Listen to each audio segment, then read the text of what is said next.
And now we move on to our second leading story.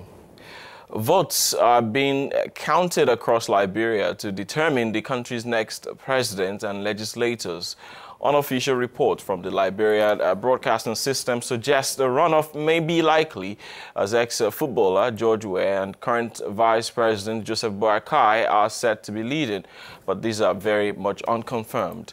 A provincial declaration is expected by Friday. However, the electoral body has until October 25 to declare a winner or announce a runoff for the presidency. A candidate must get at least 50% of the vote to be declared the winner of the election. The provisional results were initially expected yesterday, but the National Electoral Commission said there were challenges in terms of organization. Now, Joseph Boakai's party said it feared that such issues could affect the final outcome, while George Weah's party said it also regretted that such problems had discouraged some people to go to vote, but excluded that they may taint the results, considering that the magnitude of such incidents is not important. Joins us now over the phone from Liberia. Ni, good morning. How are you? How's Monrovia this morning? Good morning, Jerry. Monrovia is good. I mean, we're still in a mood of anticipation for the results. Yes, we believe that is the situation on ground. Okay, so great. Please bring us up to speed on the vote count. Well, the collation of the results, as you indicated earlier, is still ongoing. And even though we were expecting to get some results yesterday, the NEC says we should rather be expecting them from today. And so that's what the situation is. And as it stands now, with regard to knowing who is in the lead, it will really depend on who you ask, because the official results aren't out yet from the NEC. So we can only cross our fingers and hope that by tonight we have a fair idea of who is leading in this race. Okay, but what are the observers saying, or what have they said so far about the election? Did it meet the free and fair mark?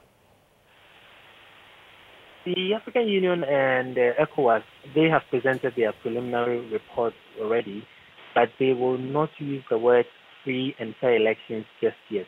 Of course, you remember the Kenyan experience, which is still fresh in many minds, how the observer group came in for some flack after declaring the polls were fair and the events that followed. So the leader of the ECOWAS observer mission, for instance, says they want the entire process to end before they give their final say on the process.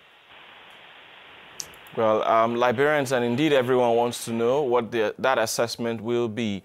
But generally, do you think that Liberians are satisfied with the entire process? Well, I must say the voting process had its ups and downs, of course. So I can't say everyone is happy with the turn of events here.